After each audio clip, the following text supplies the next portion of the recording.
done was whenever I paid a tattoo machines, I just fucking tattooed my family until it was good. Did you? Anybody wanted tattoos, I just tattooed it. You know what I mean? Yeah. Fixing on it. That's a bit of a bootstrap way of doing that. Like, Well, it's just fucking one thing, you know, man. Listen, life passes you by so fucking quick, Josh. You know what I mean? But if you don't take things as they come, you're going to regret it later on down the line. had to have thought something about it. To be bouncing halfway across the world, mate. You know, I'm going to be honest with you. The girl that I went with, There we go. There's always a reason. Fuck's sake. I fucked up right here. Listen, so anyway. Yep. Unfortunately, she's not with us anymore. She passed away. Oh, But yeah, it happens, man. It's cancer, man. Cancer got my man, got her, got fucking fuck. grannies. You know, what I mean? Grannies, everybody. You know, it just takes whoever the fuck it wants to take. You know, so it's always important to try and kind of look after yourself a little bit. And I probably don't as much as I should. Although this is a Guinness 0. See if you had woke up tomorrow morning with a million pound. Would it change you that much? You know, that £1 million is not going to change. Well, say 10 million. Say 10 million, right? You woke up with £10 million. I think I would buy the house I'm in. Yep. Give myself a nice car. Not flashy. I don't like flashy, man. I like fast cars. I do. But I don't like anything that's fucking like out there to look at. You know what I mean? There's not a lot about make life easier on some things, but up here you're still the same person. You still have those same struggles. Still, you know what I mean? It doesn't fucking matter how much money you have. No. You know. All right. So, sitting down with Lee today. Thank you for coming on the show, Lee. Very welcome, man. So there's a wee bit of a setup there. We're sweating our balls off here, but we're getting there. Fucking hot today, isn't it? It is, mate. It's absolutely boiling. It's absolutely boiling. Right. So tell the people kind of what you do, Lee, and what's your day to day, mate? I'm not very good at this shit. Well, I'm a musician, obviously. So I'm working towards kind of just building on what I already have, you know. I'm very, very lucky to have a good fucking team behind me, Josh, you know. And yeah, so we're just moving forward, trying to keep the momentum going, trying to keep the songs coming out, trying to keep the people who are into what I'm doing fucking happy. You know what I mean? It's a slog, like. Don't everything, mate. Anything worth doing. There's nothing easy fucking worth doing, you know what I mean? You're right, or everyone will fucking do it. Everybody got it. Exactly. So, kind of tell us, how did you get into kind of the music industry, and where did that? Because just obviously you were saying off camera to me that you were a tattooist. So how do you become an artist? Well, you already were an artist in a sense, but a different kind of artist. Where was that transition? Well, I picked the guitar up in the teens, and mad fucking music fan, you know what I mean? So I was always into the Beatles and shit like that. The stuff that my mum and dad would listen to is what I kind of grew up with. So I, when I picked up a guitar, I couldn't just be the guy that was just listening to music. When I love something, I want to be involved in the fucking nitty gritty of it. You know? Yeah.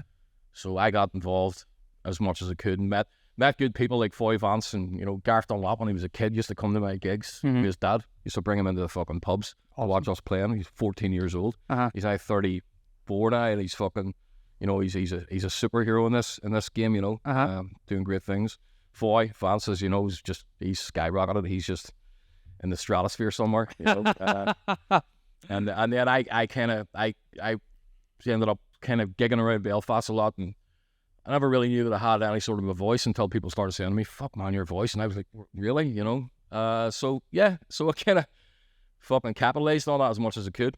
I was sitting in the Northern Wig bar on a Sunday afternoon, and this is 2004, I would say. And this English guy came up and he says, you know, "Hey, listen, have you got a CD?" And I had just recorded maybe nine original songs on a CD. Right. And I printed them off so that I could sell them at these gigs, but there was all my music. There was covers around. Yeah. And he took it away, and the next thing he got this label involved, and they came straight over and seen me. Serious? Straight over. That was 2004? 2004. By the time he had kind of searched around and shit, it was 2005. By the time these guys, and as soon as they got that note of me, they just came straight to Belfast and came and see me play it. Signed me on the spot. And I've been with them kind of ever since. You know, they've had a lot of their ups and downs. They kind of folded a little bit around 2007, 2008 because of a massive fucking bank scandal that they became their accounts all got shut down, so they became like the damage that this scandal had left behind. Right, okay. So it was all fucking nuts. So the only other thing that I could do, I'd lost taste for music because my first record was going to do really well. I was sitting just right on the edge of tipping to the good side, you know. Yeah. I was about to go to the States and stuff. And So around this time, were you in a normal job, quote, normal job and gigging? no, I was just gigging. You were just I gigging? was just playing full time. I was out every night of the week. Right, You okay. know what I mean? And you made decent enough money at that time. I don't know what Yep. it's like now, but back then it was dead on. But livable. The problem is that what happens, Josh, is you end up fucking, like, you're getting ready to go out the door and everybody else in your house is getting ready to go to bed. So it became that type of thing, you know. Yeah. You know? It's almost like the wedding band dilemma where they start at 9 and finish at 1, 2 a.m. and have kids. I've seen wedding bands set up and they've got their kids doing the homework with the fucking music blasting while they're doing a gig until 1 a.m. And I'm like, this is mad commitment No. because they're giving up like a portion of their basically their kids' life and their life. It has to be worth it. You know what I mean? Yeah. It has to be worth it. Your kids can't live that life along with you. You know what I mean? You can't pull 100%. them along. You know, I want to get in later on. You know what I mean? Dad, fuck off! I don't want to go. You know? But yeah, so whenever they kind of folded and stuff, I mean, I just went into tattooing. You know what I mean? That's the only other thing I could do. So, well, I mean, how the fuck does that happen? Because like you need to have a bit of talent there. Like, how do you even? You know what? I was always like a fucking Betty an artist. I was always sitting doodling and you know, scratching out wee pictures on that I could fucking find. You know, so finding that kind of going on the tattoo machine. I mean, all I done was whenever I got a pair of tattoo machines, I just fucking tattooed my family until it was good. Did you? Anybody wanted tattoos? I just like, come on, I do it. You know what I mean? Yeah. Fixing a lot of. That's a bit of a bootstrap way of doing that, like, isn't it? No, there's not. You gotta just have a guinea pig, you know. Oh my! Saying guinea pig with the practice on pig skin now, don't they? Well, I don't know. I never did. Like, Did you not? I think there's pig skin, and then there's like some plastic fake skin that you can tattoo on. never used it. But that stage, I was away on with my own tattoo studio and shit. You know what I mean? So you were just right. Let me fucking tattoo. It's free, mate. It's free. Don't worry. That's it. Just until I got good, you know. Pictures. Here, do you like my tattoo? Right, fuck it. They booked me in. Is that what happened? Then it's built on I it. mean, that's how anything happens, isn't it? You just Yeah, it is. practice and get good, and you know. And then I ended up winning a few awards and shit, which was nice. You know, I wasn't even at the award. You know, whenever the people were there, Yeah. I was getting the award. My other people had to go for me. That seemed anyway. pretty good, Lee. Don't blow your own trumpet. You know, I was a good dabbler. Right. I'm good. I'm a wee bit good at lots of things, you know. Fair enough. Aren't we all? Fuck's sake. So you were in that industry. You were tattooing away, and then how did you then end up getting back into the music side? Well, I mean, they had spearheaded the whole investigation. My label boss, when they had nothing to do. I mean, they were destitute. They were trying to throw them out of their house and everything. You know what I mean? And they had This was like 2008. This is 2008 on until about 2017. So they went. Holy crap! Fought this for 9 years. You know, all these eviction hearings and shit that trying to get judges to listen to what they were saying. You know, we're victims here. You know what I mean? So all ended up. This was they were a United States based company. No, they're England. They were Right. Okay. So they'd be Inland based. Yeah. Inland based. So they ended up getting to a point where they had got people to listen to their story, and then they had to get people to actually be able to take it to court. So when they got all that, and then they won their case, obviously, and they wanted to get back in the music. 2017, you know, turned around and said to me, "Do you want to do this again?" I was like, "Fuck yeah, you know, let's give it a go." I like that attitude, man. Well, it's just fucking one thing, you know, man. Listen, life passes you by so fucking quick, Josh. Yeah. You know what I mean? That if you don't take things as they come, you're going to regret it later on down the line. 100%. You know, if this doesn't work, I mean, it feels like it's working. It feels like everything that's happening is good. Mm-hmm. You know, I mean, the team behind me are those guys, and they're just so passionate. And now we've got 2 other artists on the label as well from Belfast. They seem to just want to pick local guys from here. Yeah, you know what I mean? cool. For an English label, which is fucking great. I guess it's kind of different as well because there seems to be a little bit of a Belfast grime scene. I guess it's totally not your world, I know, but I'm just seeing this from like the outside. What's grime? Explain this shit to me. I don't know. I'm not in that world. I can only see what I see on social media. Like I'm just talking about what I see in social media. It's a type of music, is it? It's kind of like really cheesy rap or something. Like Right, okay. Belfast rap is what they call it. Right? It might Belfast rap or Belfast grime. I've heard this wee band Kneecap. Oh my! Have you heard of it? I don't think they're in the same realm. No. They're doing mad shit. They're way up there. Oh, they're fun. They know their demographic. They have one demographic. That's it. They stick to their demographic. That's it. I mean, they're. From what I read, every fucker and their granny's trying to sign them. and they're going, no, we don't want saying. You know what I mean? They're going, but if we say to you, you'd have to do it like a little bit in English as well. Or well, no, we just rap in Gaelic. No English. Do they only rap in Gaelic? Apparently so. Yeah, apparently so. It sounds really fucking good too. Like, so it tells these kids, you know. Yeah, fair play to them. Oh, I'm fucking right. Anybody from this town, we talked about this earlier. Yeah. Anybody from this town or our town, we're just outside fucking here. As well, just say Belfast. Belfast, Greater Belfast, whatever you want to say. Anybody that can kind of raise above and have a bit of scope about what they want to do. Yeah. It's a good thing, you know. Absolutely. It's a good thing. I mean, we came out of the ashes here. What, 1994 was it? Whenever that whole ceasefire thing happened? 95, I think it was. 95, there you go. We did come out of the ashes, like, and it all happened very quickly. I mean, I went to Australia in 1999. I didn't come home until 2001 or something like that. And from that, even that gap, from leaving here to coming back and then going into Belfast in 2-3 years was like a different fucking city. Yeah. It felt cosmopolitan, felt European. Right. It felt good. Yeah. And it was the first time to me that I actually did like feel a bit like home. You know what what age were you into Australia? 19, 20, something. So early doors. And was that because I fucking hate this place? No, I mean, it wasn't. I mean, I never thought much about it. I mean, what do you mean you didn't think much about it? That's bullshit. You had to have thought something about it to be bouncing halfway across the world, mate. You know, I'm going to be honest with you. The girl that I went with, I mean, there we go. There's always a reason. Fuck's sake. I fucked up right here. Listen, so anyway, the girl that I went with had been saying this, that she was going to go to Australia, and I never Australia before. You know what I mean? What's in Australia? But I ended up kind of going with her and getting excited about it whenever I was getting ready to go. And I ended up fucking loving the place, you know. And I came home to visit, really, because who I was working with were giving me like a full sponsorship. But when I came home, my feet got under the table. That was it. I didn't go back out again. You know what I mean? So you and her broke up? No. We stayed together. We stayed together for a wee while. I ended up having 2 kids with her and stuff. You know what I mean? The 2 oldest kids. Yeah. Unfortunately, she's not with us anymore. She passed away. Oh, fuck. But yeah, it happens, man. It's cancer, man. Cancer got my mom, got her, got fucking grannies. You know what I mean? Grannies, everybody. You know, it just takes whoever the fuck it wants to take. You know, so it's always important to try and kind of look after yourself a little bit. And I probably don't as much as I should. Although this is a Guinness 0. Yeah, that people know. That the people know. and you're better asking for cigarettes that maybe have like a sewed up leg on it, not a lung hanging out. You know. Give us a pack of low birth weights, low sperm counts, something like that. You know what I mean? So when you went to Australia, whereabouts in Australia? Spent about 3 months in Brisbane, and then we headed up to Sydney. And this stayed in Sydney. This was early 2000s. And then what was it like in the early 2000s over there? I fucking loved it, man. Yeah, what? Different lifestyle. Working on building sites and shit, it was great. So you were a labourer back then? No, I'm an electrician by trade. So my mum always made us come out of school and made sure we got a trade. Do whatever the fuck you want after, but go and do this first. You know what I mean? So I was an electrician. Came out of school. Funny you said that. I'd done 2 years of sparking. Did you? Fucking hated it. Did you not like it? No. I thought it was all right. I enjoyed it. You know what I mean? But we were working a different type of job. You know, we were working a security jobs. We were doing gear with barracks and shit whenever it was bad. Right. You know what I mean? And fucking up the top of Davis Flats, where used to be an army outpost. They're dropping you in there in a fucking helicopter and also over your toolbox. You're fucking wee hat. Pixelized kid. No sweat.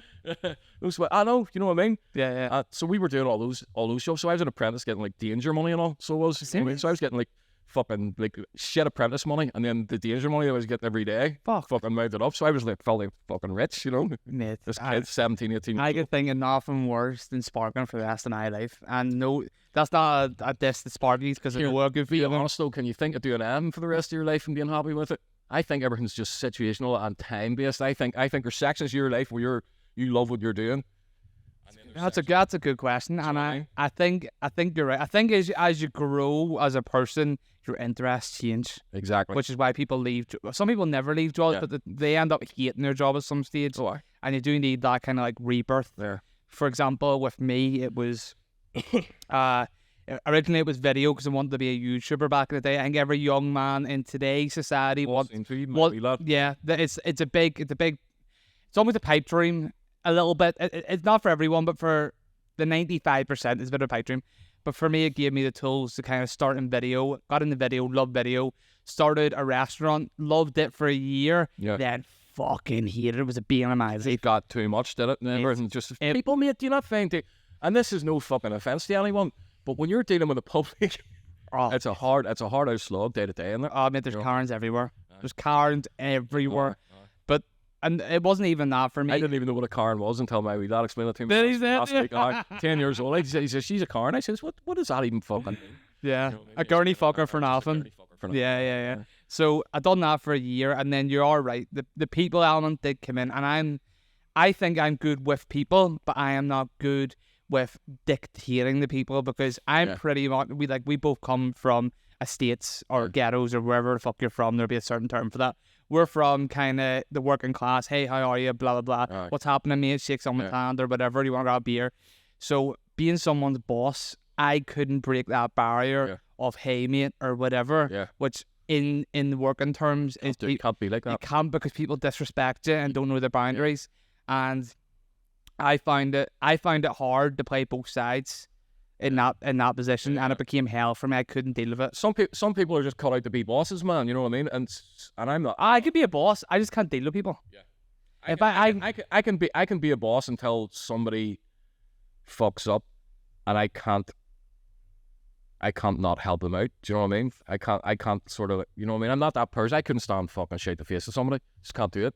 I've done too much stupid shit myself for me to be fucking saying, you know, to anybody else, you know what I mean? What the fuck, you know what I mean? So I'd be the guy saying, listen, you need to talk. You know, I'd be trying to talk her through and shit. And that can show a saying or somebody a side of you that they think's weakness. It's not. It's just you trying to kind of fucking empathize. People don't like that.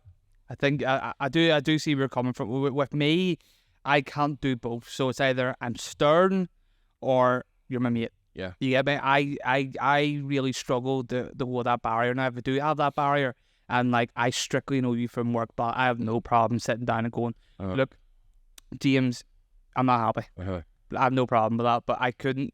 And Carrick's a small place, and everyone knows each other, and that's where my wee restaurant / takeaway was, and it blew my mind. And then I was up to like 10, 11 at night, pure depressed, freaking out every single fucking day. I can't do this. Breaking down with the missus. No, I can't do this. This is too much. And her being unique to do it. And I'm going, fuck.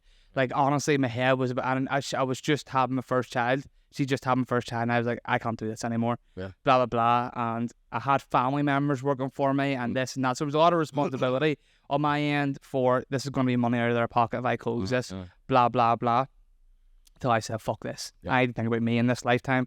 And it started, you'll notice with a lot of takeaways / restaurants and stuff costs when like 3-4x. So now we're breaking even, and I don't run businesses to break even. I run businesses to make a profit. The point of fucking doing this here is to make yourself a good living so you can have a nicer lifestyle, mate. And that, I mean, people think that you're fucking this or the. I mean, I know there's people out there who think that I'm like way out there doing this or that or the other, but they don't see what it takes to kind of get to where you are. We need to be up there. You need to be up here first. You want to do what I'm doing. So you should have sat when you were 15 years old with a guitar. Your fucking fingers were bleeding.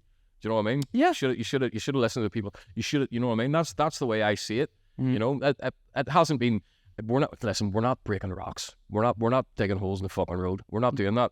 But there's still a whole life that people don't see. They only see the part where you're. Or do it, you know what I mean? The glamorous parts. That's it. They see that part. Yeah. They don't see the parts that you've missed 3 flights trying to get to fucking Nashville. You've missed 3 flights. You know what I mean? Or they're trying to send you to fucking Tampa to fucking Orlando to fucking Miami back up. You see all that shit where you're just in despair half the time. Or you don't see the shit when you're sitting there at night time trying to write a song and it's just not there. You know, it's all very, very frustrating shit. Yeah. You see the nice glamorous part. I'm not even all that glamorous to look at, like, you know what I mean? But you get my point here. I do, yeah. It's funny you said that because there's a new documentary out with Tyson Fury, and this have you watched it? I haven't watched any. Was it good? It is good, but the reason I'm bringing it up is he's a world champion boxer, the heavyweight world champion of the the heavyweight world champion of the world. Yep. If that's the right way of saying that. Yep. In the past kind of 80 to 100 years... heavyweight world champion. Heavyweight. Of the world. But here, it's two words. You know what I mean? And when you watch that documentary, like, he is on the top echelon. Like, he's really hit some, like, impossible goal. How many people go for that goal? Yeah. And nobody fucking makes it. But he made it. And when you watch that documentary, you realise he still has the stresses of day-to-day life. He had to take out the trash. He's got the missus falling out with him. He's got the kids going mad. He's fucking going mad. He ends up getting blocked a couple of nights because his head's going, his head's fried. He's got bipolar disorder, so 1 minute he's happy, 1 minute he's depressed. And I'm looking at this going, oh my goodness, this is the top percentile of the world. Multi-millionaire, can solve a lot of problems, but he still has bullshit in his day-to-day. See if you had woke up tomorrow morning with a million pound. Would it change you that much? You know, £1 million is not going to change. Well, say 10 million. Say 10 million, right? You woke up with £10 million. I think I would buy the house I'm in. Yep. Get myself a nice car. Not flashy. I don't like flashy, but I like fast cars. I do, but I don't like anything that's fucking like out there to look at. You know what I mean?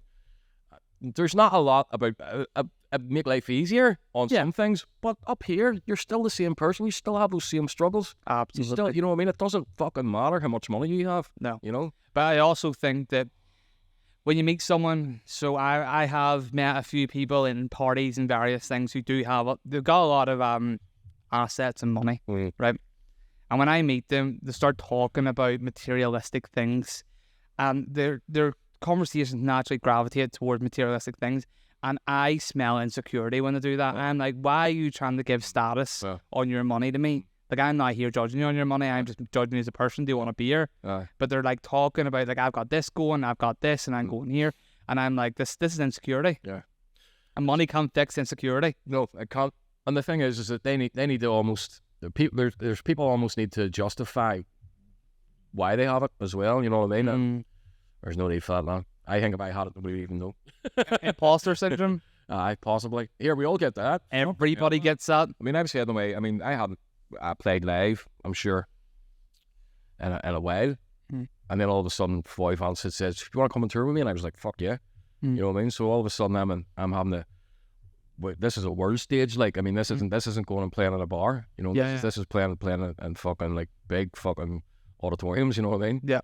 And I had to pull myself together enough to think that I could still do what I used to be able to do. And as it turned out, I think a bit of age and a bit of maturity and a bit of just life experience has made it all a bit nicer. Yeah. I mean, I don't beat myself up as much as I did when I was in my 20s. When I was in my 20s, if I had a bum note and a fucking in the Northern Wig or in the fucking in 10 Square, I would have been devastated with myself. Do you know what I mean? Not one called listening. You know what I mean? Not one fucker listening. But I would have been got up with myself, you know. So there's a thing where there's a time comes where you realize, right, okay, this is my voice and that's it. This is how I play on that set. This is how I write in that set. And once you get comfortable with that, and I'm saying this here for anything, this is what I do. This is how I am, and I'm not going to apologize for it. You know what I mean? You kind of come out of that imposter syndrome thing, because I got it big time when I was heading away to the States at those first few shows. But when I got those first few shows over me, and people were like, "Fuck yeah," I was like, The funny thing, I thought it was. I'm alright. The funny thing is, everybody gets it. Even experts, like top experts in their field, up here above them, you know. Well, there is that, and then it's just sometimes you go, everybody's figuring everything out. I don't care what field you're in. Something new happens, or there, for example, you'll be right. Well, haven't played this kind of audience or wherever. Like, it's a learning experience for everyone at certain points in their life, and they get that imposter syndrome. They start doubting themselves, and they're like, "Oh my god, I don't know if I can do this." Yeah. And then when they actually do it, they're like, "All right, yeah, I could do that, all right." But some people never actually even get to challenge themselves in that world. With you ever met people who they'll, especially my generation, they'll never ever push themselves. Like, they're very smart or they're very talented at certain things, but they'll never go for it. They'll never take a leap. Whereas you're fucking leaping everywhere. You're like, opportunity here, opportunity there. What's happening? How are you? You know, it's funny, but I mean, in the 20s, I was hungry. I was very much about me. Yeah. You know what I mean? Yeah. This second time around, good bit older, and it's not so much about me anymore. I'm enjoying what I'm doing, and I love the life, and I love the people around me. I really do. But what I'm doing now is for my kids' future, and hopefully for me to maybe be able to get a nice time in retirement where I can jump in and do a wee bit, but you know, somewhere not here, you know. Yeah. I mean, I love this country, I really do, and it's went through the mill. There's a lot of blood in the streets. We're trying to dry all that up. Yeah. I mean, it's never going to truly go away, but we're trying to heal that. But still, when I'm retiring, fucking Hawaii or somewhere like. Yeah. Oh, aye.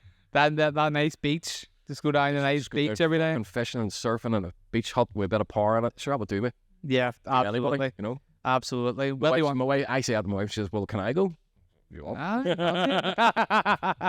want to? I'm only joking, darling. So the tattooing world into the kind of the music industry now. What's the plans for the future? Who knows? You know what I mean? I'm excited for the future because you just fucking... One thing that seems to be the case is that every 10 years or so, something happens. You know what I mean? Okay. Every 10 years or so, there's a change that kind of comes on board and I'll change everything drastically, you know? And I don't know, I'm always excited when I think like that. I mean, I didn't used to think like that at all. I used to think that you needed to be here and you had to be here, you know? But what happens fucking even 5 years from now? You know, you can't put that in your head. You can't think what's going to happen 5 years from now. You can surmise, but it's not going to be what you thought, you know what I mean? So I think I find all that exciting. Do you not? I do, yeah. I do, and there's a book that you should read called The Power of Now. You ever heard of it? Heard of it, aye. Yeah, so... About living in the moment, just right here. Living in the moment. Well, you only ever have the present. There is no such thing as past tense and future tense. There only is now. Tomorrow isn't a thing. It hasn't happened. Yesterday's gone. You only have this moment. And see, lately, I mean, I've never read that book. I think somebody told me about it. I think we Foster down in Ireland or something told me about it years ago. Yeah. And it got me thinking, and I think it put me on a nice wee track where I would be sitting and have that moment of, okay, I know I've got shit that's in my mind for tomorrow, but that's tomorrow. Yeah. I'm just going to enjoy this time that I have at this moment, at this dinner or watching this movie in bed, or, you know what I mean? Yeah. Those wee moments you have to kind of fucking just take in a wee bit. It's took me a long time to get there, man. It took me to this age now to realise that that's a thing, you know? Because I would have just lay about, throwing myself about, worrying about yesterday or whatever. That's mad. You know what I mean? But when exactly. But when you put it right into the moment, it's not easy to do, but it's nice when you fucking grasp it. You know what I mean? Lovely. Well, you were touching on there, kind of losing a few people that were important to you, and it comes back to a conversation I was having with my missus the other day, and she was worrying about something. So it was some worry, I can't remember, because it was so minute. But you know, in your day to day, this is a big thing at the time. Yeah. And I looked at her and said, right, would this matter if I was to drop dead tomorrow? Yeah. She goes, no. I was that's that big deal. Yeah. So. You know what I mean? And kind of going back on you bringing up kind of the losses in your life, have they affected kind of your music career and you taking these opportunities? And right, that's a good question. And I'll tell you what way I was and what way I am now. Okay. I would have been a very guarded writer. Right. So I would have wrote songs that told stories that were my stories. Right. Okay. I was always very good at that, you know. And my thing about it was that I could almost sell those stories as like my own, but it made it easy to kind of sing them, made it easy to perform, made it easy to write them because they weren't actually me. Okay. So I have a whole album of that from 2005. This time around, working with Gareth Dunlop, he was telling you the 14-year-old kid who used to come to gigs, now fucking super producer and out doing his own tours and shit, you know, madness, you know. He kind of, whenever I came back into music, and we wanted him to work with us because in myself at the time, I wasn't doing too well. You know what I mean? I was kind of just, my lifestyle was fucked, Josh. You know what I mean? There's no reason even to go into it, but it was fucked. And getting involved with him and him telling me how much of a hero I was to him when he was a kid. You know what I mean? And me there with him then now, trying to pull myself together. I found myself pulling myself together more for him so that he wouldn't like look at me and feel sorry for me. You know what I mean? Mm-hmm. So working with him along those lines was it was an important thing. I started to write from the heart, from what I had inside, you know what I mean? And the best fucking songs I've ever wrote ended up on that last record, Game Blood, you know what I mean? Mm-hmm. And you're on stage and you're explaining these stories about, you know, this wonderful person you travelled with, and this song's about her and blah, blah, blah, and it's about a dream that I had, and you start playing a song like Uneasy Love, you know what I mean? It's just puts me right back in on the fucking highway, Stewart Highway, heading up the Red Centre in Australia, and you just think to yourself, how do I get through this? But you go on the wee autopilot thing, you can fall apart after. I always do that as my last song, because I couldn't do another song after that, I don't think, anyway. But I would do that as my last song, and then walk off stage and kind of just have that moment where just being impressed. You just, yeah, you know what I mean? So I've never really experienced that with songwriting before. You know, like I say, I was always trying to hide away. I don't know why I was trying to hide away or make my life sound a lot more interesting than it probably was. I'm not sure what it was. Probably a bit of both, you know. Probably there's an analogy you could use, and I've seen some famous people talk about it, and it's almost like putting the sunglasses on your face, like putting your superhero mask on. It's not really, so no matter what people say about it or critique it, it doesn't really matter because it's not about you. Well, you know, that's exactly the right thing. I mean, there's two different people. There's Lee Rodgers that walks on stage and is in that world and knows how, and I know how to navigate that world quite well, you know, with the people in it and what I need to be doing or what I need to be saying and stuff, you know what I mean? And then there's the Lee Rodgers that's just the guy that wakes up in the morning, doesn't want to get out of bed, and you know, just fucking, you know what I mean? Wants a bottle of whiskey during the daytime. You know, there's that guy. You know what I mean? So trying to kind of strike a happy balance between the two of them, and not fucking like not make yourself be that character all the time. I think a lot of people try to make themselves be that person at all times, and that's not, you know, that's gonna hurt you. You know. Yeah, there's a saying, the Japanese have a saying that everyone has three faces. Yeah. One face you show to everyone, the other face you show to the people closest to you, and the other face you don't show to anybody. Yeah, that's it. And that's your truest self that even you won't even want to identify with. Well, that's it. There's things about yourself that you just don't like. You know what I mean? You don't want to be involved with. But you kind of are. You know? You're kind of fucking stuck with it. You know what I mean? Yeah, true. Some people can never even face themselves, can they? But you all got to face yourself at some stage in life.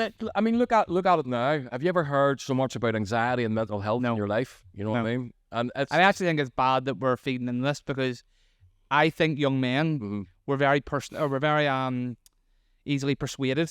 So if you tell me I'm anxious and I have anxiety and I'm depressed, and I'm not saying I don't think this or anything, or it's not a bad illness. No, it's definitely a thing. But don't push it so much where people can then be like, oh, Mum, I don't want to go get a job. Why? I'm too anxious to have a job and work in a normal job. It's like, well, son, you're going to be fucked in life then. Yeah. You need to go and get it. I mean, is it something that we didn't recognize 20 years ago that we're starting to see now, that people are able to, I mean, you know, we come up fucking and carry. I mean, even you guys in your 20s, I mean, you speak, and we're from the same fucking estate, really.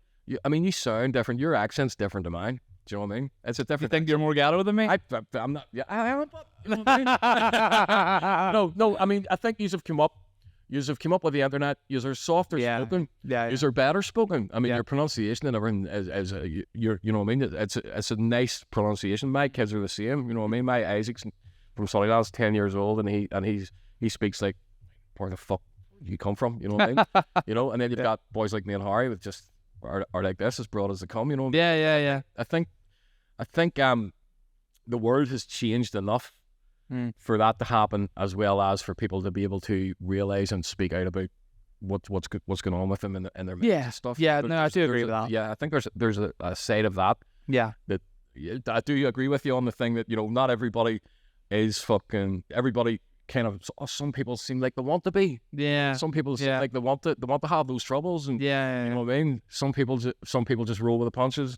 Go, I'm a bit down the dumps, but sure, that's only the day. I'll be alright tomorrow. That would be like me. Yeah. You know, I can kind of get moving. There's on our side. I do understand where you're coming from, and maybe the internet does play into that, because the internet show people who have, you know, Lamborghinis. They've got all the girls. They're spending money like there's no tomorrow. They've no debt. They're living in the beach in Hawaii, and like you're sitting there and you're 17 and you're going, where am I going wrong? not even where you're going wrong. You're going, well, is this normal? Yeah. And then you turn into 21, 22 and you go, okay, I'm working in a wee job in chain reactions in the warehouse. And then you start feeling bad about yourself when you shouldn't, because you're a blue-collar worker, and we need blue-collar workers. Right. And if you want to make a career, you use that there as your base point, and then re-educate yourself and train yourself to get to that next position. Life doesn't work like that. The internet may show that, but that's like 1% of the 100%. Like the 99% of everyone doesn't live like that. No. But the internet would make you think it's normal. That's it. Because I mean, they want you to buy into what they're selling.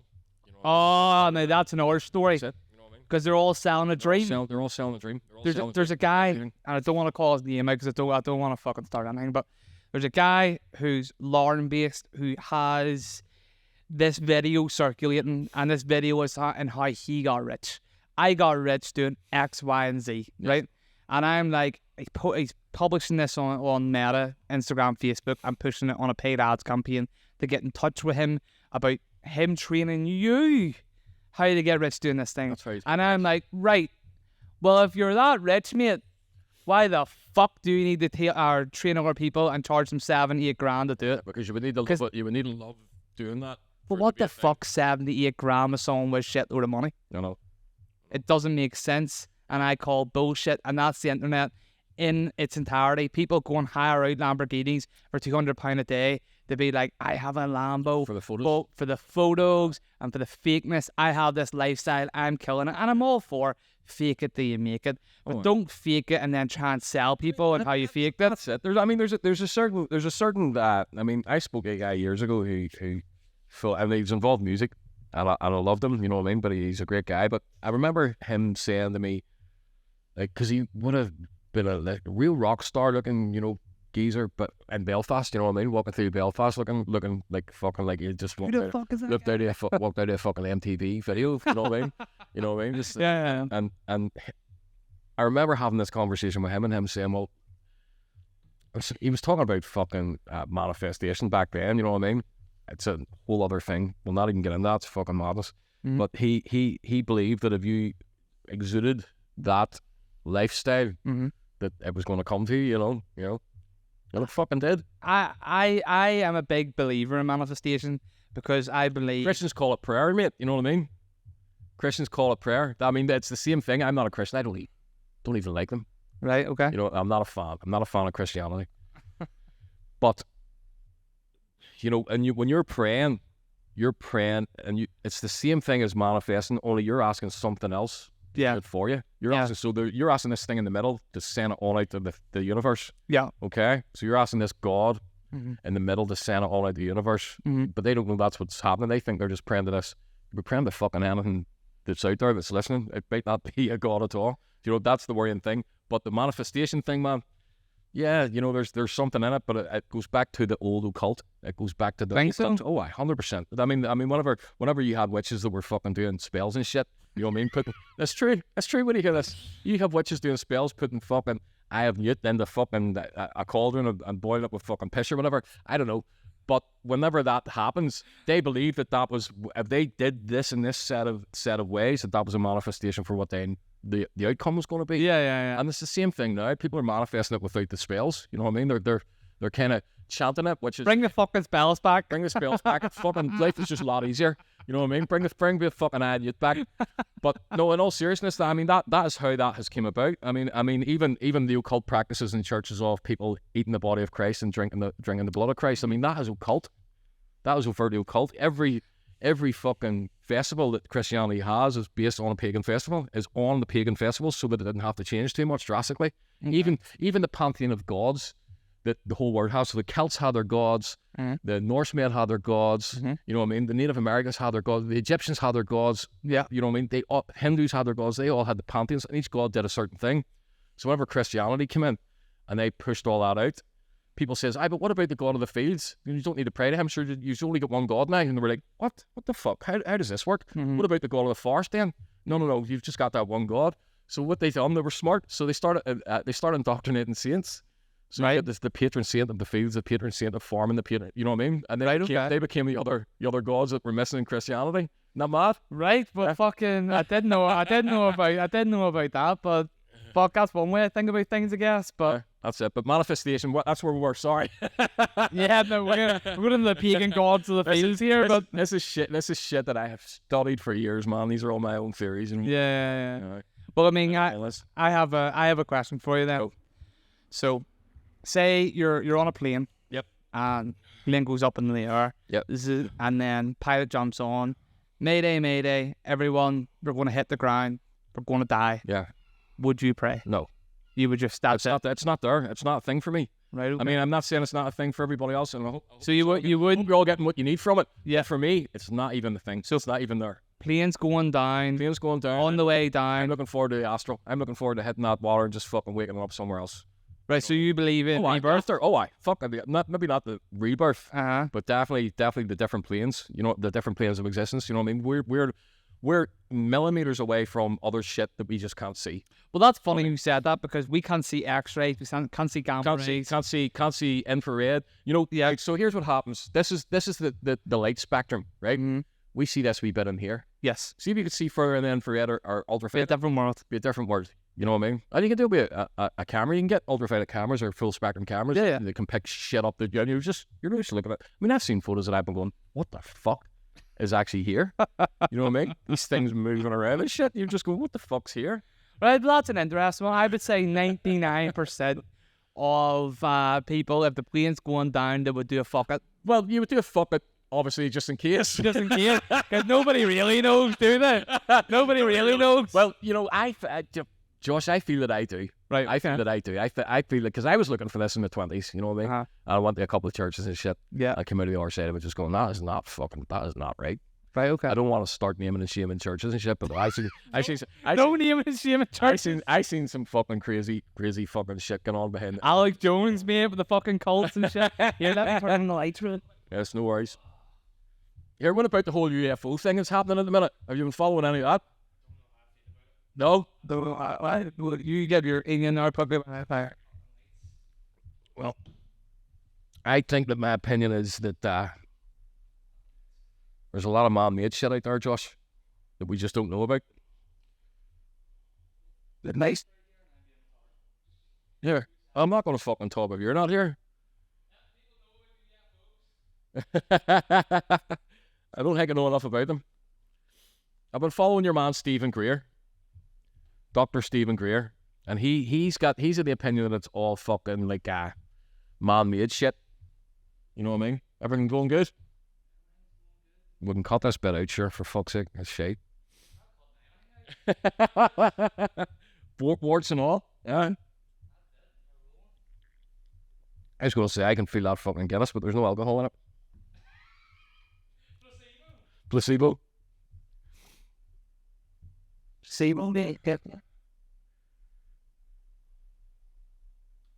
Yeah, right, is that us? Aye, so the UFO stuff.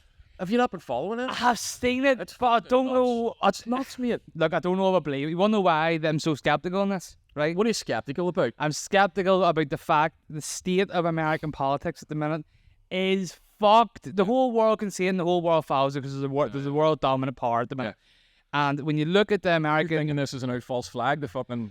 It just seems so convenient that whenever you have a president who can barely string 2 sentences without sniffing a kid, you're going, right, now all of a sudden there's UFOs and there's aliens that they're bringing out this, and this. Why go down that road? Why go down that, the real fucking fanciful, mad fantasy land? Because it'll take your eyes off the prize. But there's other ways to do it. You can fucking do a million other things. Why are we all sitting here waiting for fucking UFOs to turn up? I don't know. You know what I mean? Do you believe in aliens? Right. Do you believe aliens have came here? I believe, right, okay.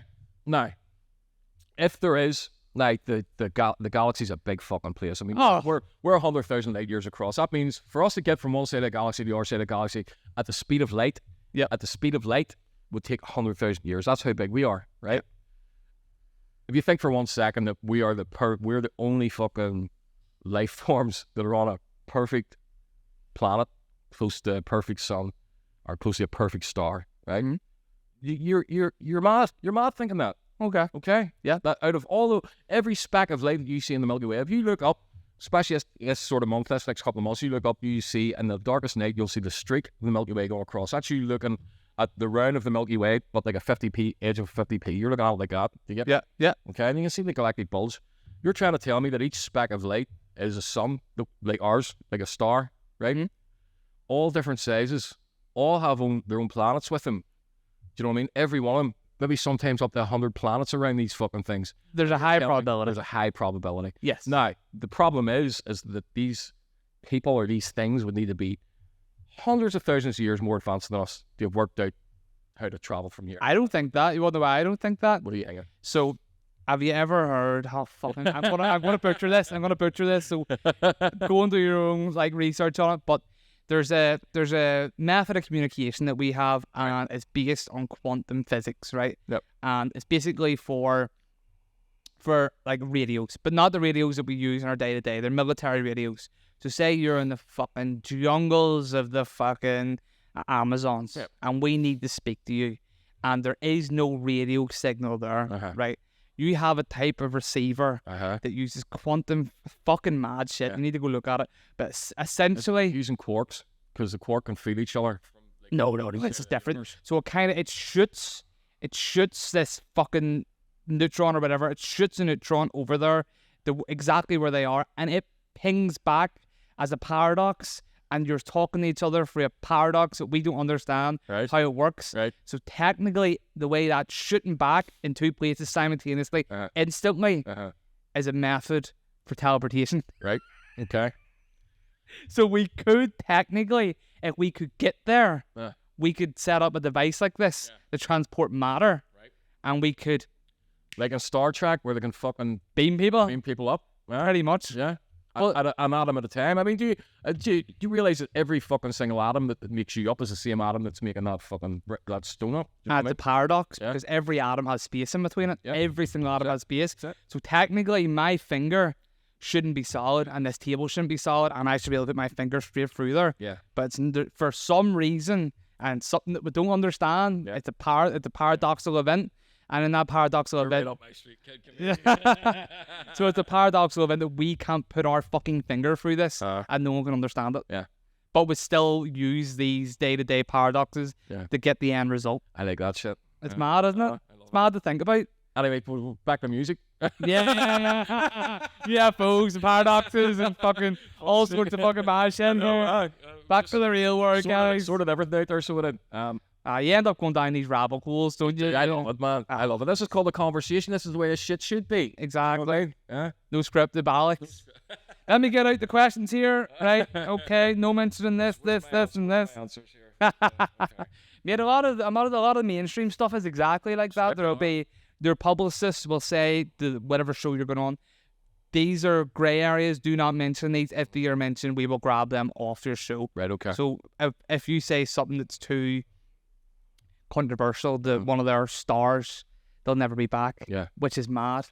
People go out of their way to be offended, though. I mean, you could call me a motherfucker to my face, and I will laugh at you. Do you know what I mean? I'll laugh at you. Those, right? Fair enough. Yeah, fair enough.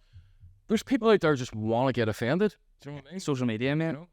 And I find myself sometimes doing it. And not like me getting annoyed to comment. But I click on it knowing what someone is going to be annoyed about.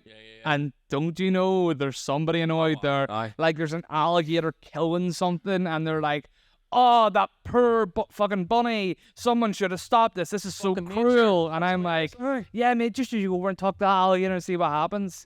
This is how fucking like the circle of life goes. The fucking predators kill everything else. That's it. Is what it is. That's it. And dumb shit gets eaten by the mean shit. Yeah. That's it. Is what it is. That's the end of it. Right. Well, we'll bring it back to we'll bring it back to the other stuff, and we'll get because you've had this life experience, and I can't talk on this because it hasn't happened to me, but losing your mother and losing my father's away as well. Your father away. He died 6 years. It'll be 6 years here on Halloween night. He passed away. Okay. So father, mother, and the mother of your two of your children. Yeah. Okay. So how? Because that's a lot. Yeah. That's a fucking lot to handle. Listen, I mean, it's not. I mean, I could keep going and telling you that, you know. But not for me. Friends, yeah. But for somebody who is maybe in a dark hole like that, they've lost someone close to them. What can you say to that person? I don't see death as anything other than the next journey, and I've been like that for a long time, Josh. Mm-hmm.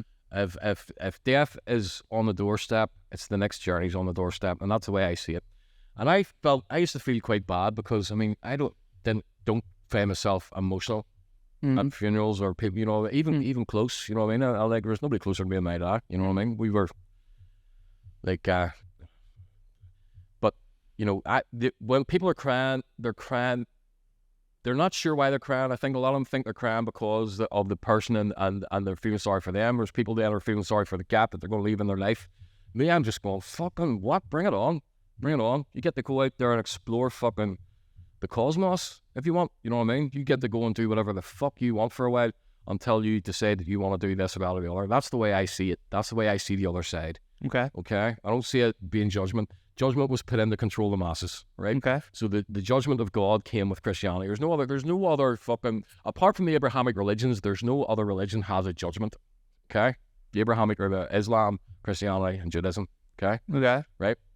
There's no Did judgment. the Norse not? No, they didn't have a judgment. I mean, they were tripping over themselves to die to go to the next. Oh yeah, Valhalla. You know what I mean? Valhalla. And, Yeah. You know, and that's the way it was. The Native Americans, they call it the happy hunting ground. That's where they wanted to go. And if you were an old person and you were slowing the trade down in the snow, you just get fucking left there. Same with the Death was Indian or, I think the ancients knew things about death that we just have lost. We're a species with amnesia.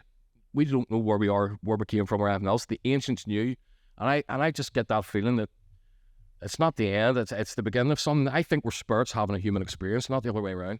Okay. You get me? So you're not. You have no fear of death. No, I've fear of what would lead up to it. The what type of pain or what you're going to feel, or you know, Okay. Anybody, you know, if or you ask anyone, the fear of it is that the actual death itself. Either you're not going to know, or you're going to understand everything when you get to the other side. You're going to remember who you were. You're going to remember what you know what I mean? Because if you're a spirit driving this meets it, then it means you've always been. And you just came around again, and you're going to come around again. I like that because I like that too. I keep bringing up my girlfriend this. I'm gonna have to get her to watch this, but she was sitting down with me. She always worries about death and life, and she gets me in that little bubble sometimes about like our coexistence, how we hear, blah blah blah, and she was of the look, it's all gonna be darkness, that's the end, blah blah, pure darkness, blah blah blah.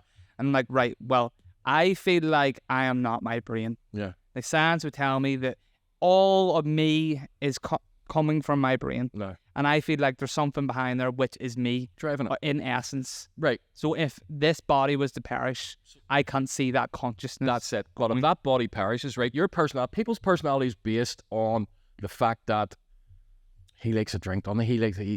And their upbringing and a bunch of other yeah, they look at your addictions. You look at the type of food that you like. They look at he's that boy, he's fucking. Do you know what I mean? Mm. Whenever you take everything that your body and hormones actually regulate in your body, that make you want to eat, makes you want to fucking have sex, makes you want to take drugs, makes you want to get drunk. Yeah. When you take those hormonal responses away, you're left with your personality in its purest form, which is your spirit.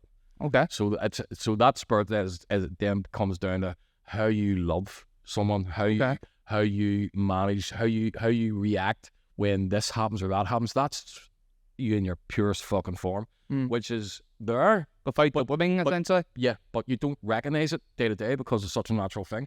The biggest emotion that we have, the biggest thing, if you can see a cloud of emotion around yourself, the biggest, quickest bolt of emotion that you can have is fear. Yeah. Blind, cold fear, where you have just went cold and you can't move. You imagine the room just filled with that, you know what I mean? But that's the same. That emotional reaction is the same emotion that it's not good and bad. Energy is all the same. It once it becomes to a certain point, it just becomes the same energy. Okay. You know what I mean? So whenever you get to that, whenever you realize that, you know, when you love, you have moments of that love bubble around you because day to day you're not, you know what I mean? You have moments of those moments where you're kind of like so into someone, and then it kind of it's always there, but you kind of go and do your own thing. You know what I mean? But the biggest output that you can have over it all is fear, because when you have that fear, blind fear is the scariest fucking thing, man. I've felt it twice in my life and never want to feel it again. Well, blind fear is how we get people to do atrocious things to other people. That's it. It's because they fear the other repercussions. So, That's it. for example, if you're a Nazi soldier and you were told to shoot down a mum, you will look at it and go, I don't want to do this. In no fibre of my being that I want to do this, but you knew there was someone that was going to do something even worse to you, and that chain reaction. That's what basically keeps a lot of people kind of strangled down, especially There's in third world between countries. that type of fear, though, and the fear that the actual momentarily, like fucking in the moment, holy shit, I'm gonna fucking die here. Do you know? Oh yeah. There's being controlled. Yeah. A certain amount of fear that doesn't trickle quite down as far as you, but you're part of that fucking democracy. Yeah. I mean, that you're talking about. Yeah. Or you have that moment of, like, I mean, for me it was almost drowning at 16 in the North Woodburn Dam. You know, I thought, me and That's it. jumped off the fucking thing. How far can it be? Freezing cold. Fuck. You know what I mean? Got the middle and just started to fucking like shake and freeze and shit, and just started wondering what that. only I heard this voice tell me, and I'd never knew this before, this voice in the back of my head that wasn't my voice, Right. telling me, just relax. I thought, what, to die? And see, as soon as I relaxed, I fucking floated to the surface. I was able to get my breath again. There you go. And then got moving. Divine intervention, but you don't believe in it? No, I don't. I believe in divine intervention. I don't believe in one fucking God. Right. You know what I mean? I believe in a lot of it. I believe in a lot of the spiritual realms. I believe in the demonic. I believe in the jinn. I believe in all of it. Okay. You know what I mean? I just don't believe that there's one entity up there that has controlling everything. I mean, even look at that. Well, let's study this for 3 seconds, 4 seconds. Right. This was a God that came to the people of the Hebrews in Egypt. Yeah. I said to them, I'm going to be your God. This God didn't have a people before that. Okay? So he came and he says, right, every other fucking pantheon, every other culture on the planet has its own pantheon of gods. I want to be a God too. What people don't have a God. So this, to me, this entity came and says to Moses, or whoever the fuck it was, I'm going to be your God. I'm going to get you out of Egypt. But yet, the pharaohs themselves were gods incarnate, right? Okay. But this God wouldn't go to the pharaoh and tell him to release the people. He was too scared of him because he thought that was an actual God. So he got Moses to go and ask him again and again. I ain't going to get in this. I don't want cancelled over this shit. This is just my fucking theories here. Like, do you know what I mean? But this was a God who's supposedly the creator, who never had people. Okay. But yet every culture on the planet had all these different gods. Right. So this was one thing that just wanted to be a God to me and became a God to these people. Walked them around the fucking desert for 40 years. If you're a God, sure you know where to take them straight away. Do you know what I mean? Look, I think religion is such a swamp of different beliefs and different theories, and I wouldn't be the right person to debate you on any of this. I see where your point of view is in all this, and I do believe that matter can be destroyed. So I'm like on the same wavelength with you there. In terms of like Christianity and stuff, can't be destroyed. Yeah, energy. Yeah. Well, we have in the physical realm we can't destroy energy. It only converts. Yep. No matter what we do, only ever converts. Goes into the ground, goes in the sky, goes into something else. You know, everything. Yes. Even your rotten corpse on the ground, turning back into fucking atomic dust again. Yeah. That is for everything else that's around there. Do you know what I mean? That becomes everything else. We become their source of energy. We're the fucking same shit that's in that star. You know what I mean? That star exploded. That became us. You know, there's something about that, isn't there, man? Mate, it's a whole episode in itself when you go into the nitty gritty. Glad I'm not stone sitting here talking about this. Yeah, fair enough. So going back to my original question, which led into all this, right? Your advice for maybe the young man next journey. Look at it like the next journey. So don't beat yourself up over it. Don't become self-destructive. Don't your heart for them. Okay. Because they're not sad anymore. They're not on this planet. They're not nothing anymore. Okay. They're memories. Memories are a good thing. Okay. You know what I mean, I see it as the next journey. And that's how you coped at the time. Yeah. Now that's how you cope now, but that was how you coped at the time. Exactly. Right. Okay. Yeah. Okay. I don't think I'm listening. I had my moments on my own where I would have wee moments of like, even now if I'm sitting like and I'm talking about my dad and to my wife. Yeah. You know what I mean? I would have I would choke. You know. Yeah. But it's just me remembering all those moments and what he done for me. I mean, my dad was one of these boys. His dad beat him when he was a kid. Right, okay. When he was a kid, you know what I mean? It was just the way it was back then in the fucking 50s. So he always said that whenever he had kids, he told my ma this, whenever I have kids, I'm never going to lay it. And he never fucking did. Right, okay. My ma would have fucking slapped you, you know what I mean? Proper Irish ma, you know. Yeah. You fucking, you know what I mean? But my dad would never. But you always had that wee thing where you just respected what he told you to do. Yeah. You know I mean? I need you to do it now. You're just like, no sweat, do it now. It's an interesting thing you brought up there because I think you're totally right. And for young men, I keep bringing up young men. I only bring that up because I was a young man and it wasn't so long ago. You know what I mean? Yeah. You're still a young man. Well, I mean, even younger than me, like 16. Fucking made me sick. Shit, I get that. Right. Well, look, you have an. I was a young man. You have an 27. Whenever I look at whenever I grew up, I was like not scared of my dad, but like you said, you respected him. Yeah. But see, for people who don't have the dad in the picture, most of the time, and the growth spurt, they're taller than their mum, they're stronger than their mum, blah blah blah. They start to disrespect their mother, and it's kind of like, I'll do what I fucking want, and then like, what's the mum's going?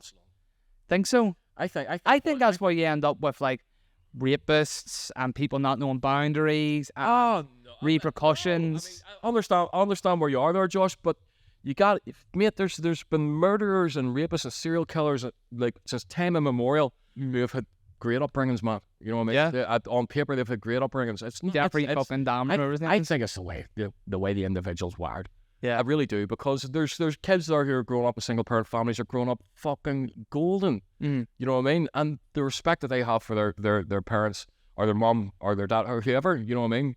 The respect that they have for them and the love they have for them. All right, you'll get a certain point. I mean, I don't like it at 16. I was like, my ma fucking pushed me. I turned around and I went like out there. She went, yell fucking. She went, I dare you. Yeah, you know what I mean? You know, and you knew you could have, but you also knew that's my man. I love her. Yeah. I'm never gonna. You know what I mean? You're never gonna. So I think every boy is gonna have those moments. I'm fucking bigger than you, but it doesn't last long. You know what I mean? No, it doesn't last long. The internet's a weird one with this, because in the internet you can say whatever you want to whoever you want at any time, but in the physical realm, you'll find that you'll get there's always a threat of violence, right? There's always an underlying. What's this, online? No. Oh. So say for example, right? Somebody doesn't like you, right? And they say that you release a new song, and they wrote on there, he's fucking shite, he's a dickhead, I think he is someone or whatever, right? And they would write that online, blah blah blah. If you were sitting in a room with you, that person, and one other person in a closed space, and you said, I released a song, they would not say that to your face. You want to know why? Because there's always, even though you might never do that, as a male, and it's how we're hardwired, there's an underlying threat of violence. Yeah. Oh, yes. No, I get what I get. So there's more respect in the physical realm, because there's real repercussions. You're not behind a fucking keyboard. Yeah. And I think it's misconstruing, especially, and this is a weird thing to say, but like, especially like the LGBT fucking TQ plus world, where everyone's attacking everyone. Especially like happening. I mean, I want to give you a story. I don't know anything about there was a. Yes, you know. I was in a line once for the Crown once at the gay bar. Great place for night out club if you ever fancy it. Anyone listen?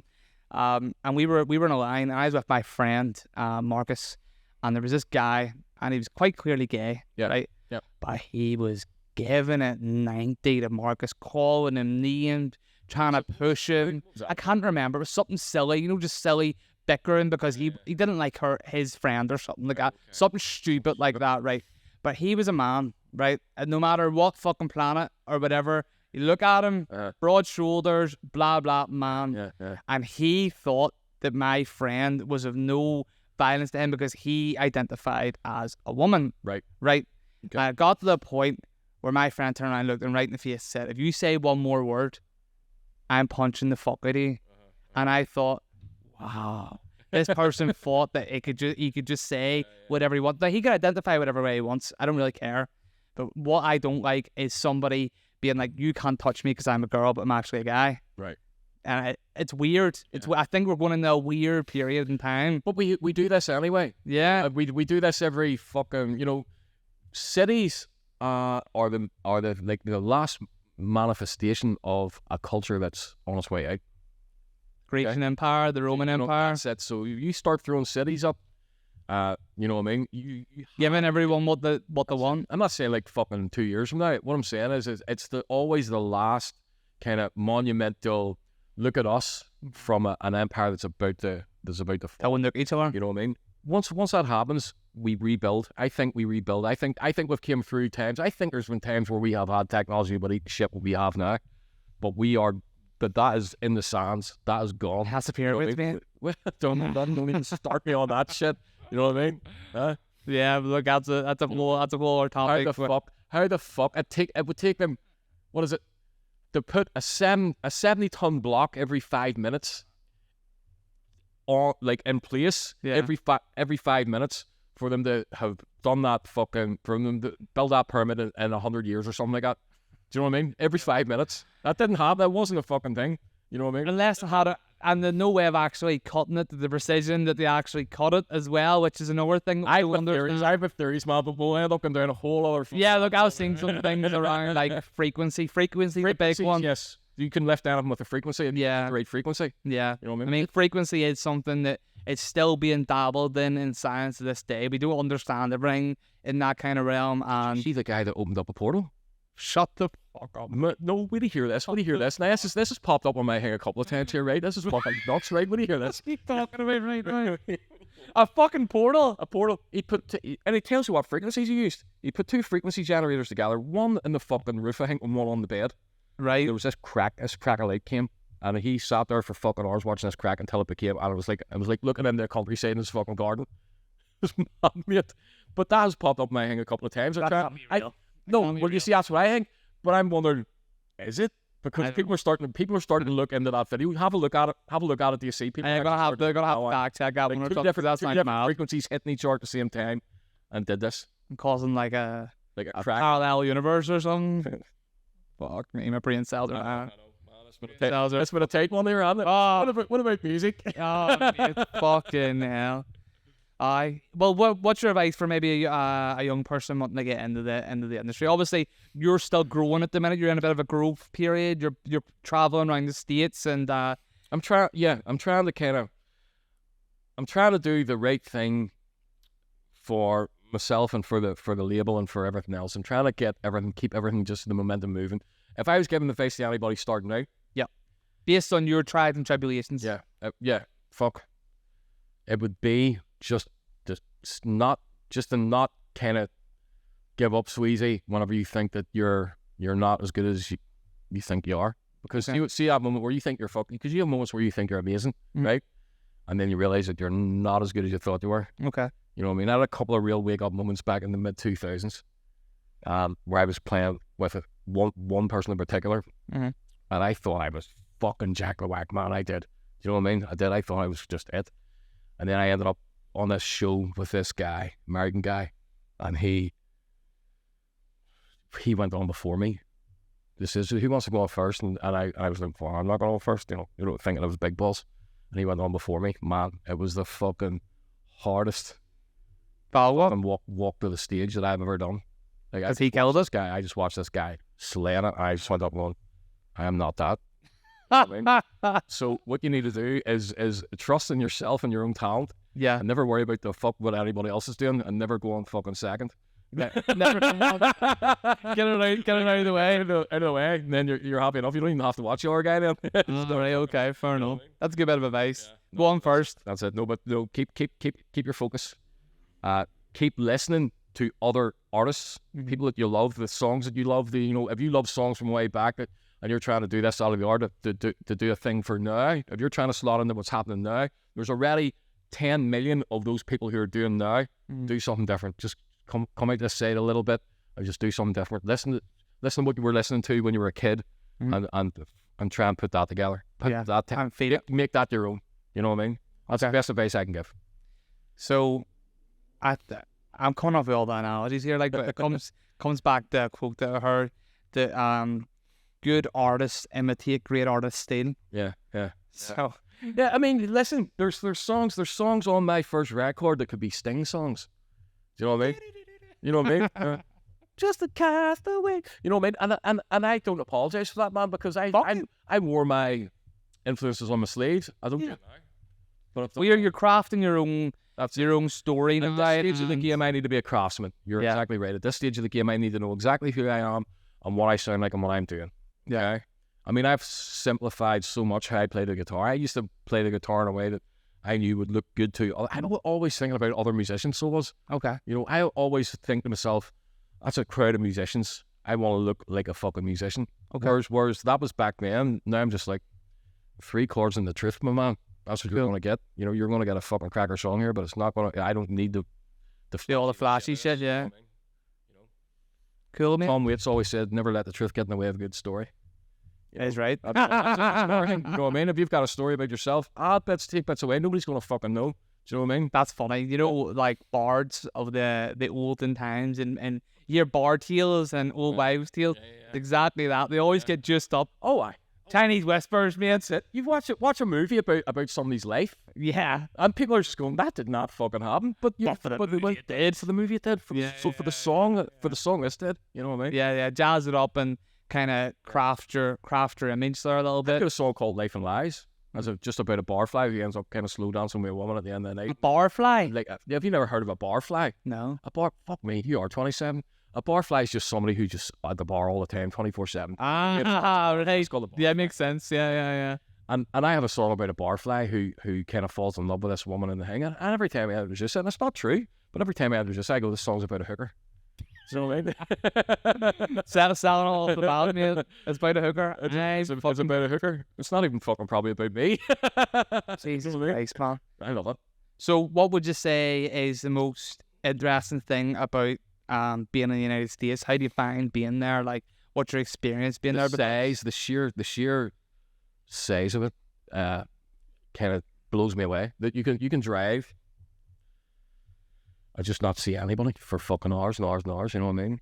Depending on where you are. I love the scenery. So up around the north and stuff, where you anytime you're getting off a tour bus and just look around, you're always seeing the Rockies somewhere. You know what I mean? And that kind of blows my head off. I've always had this wee thing since I was a kid about the USA, and I've always had that kind of want to be a part of it, or the big lights, the big city. Absolutely. You know what I mean? I mean, I'm going in November here. I'm taking my daughter and my wife across, and she's 15. We'll wrap up here in the next 5 minutes. No worries.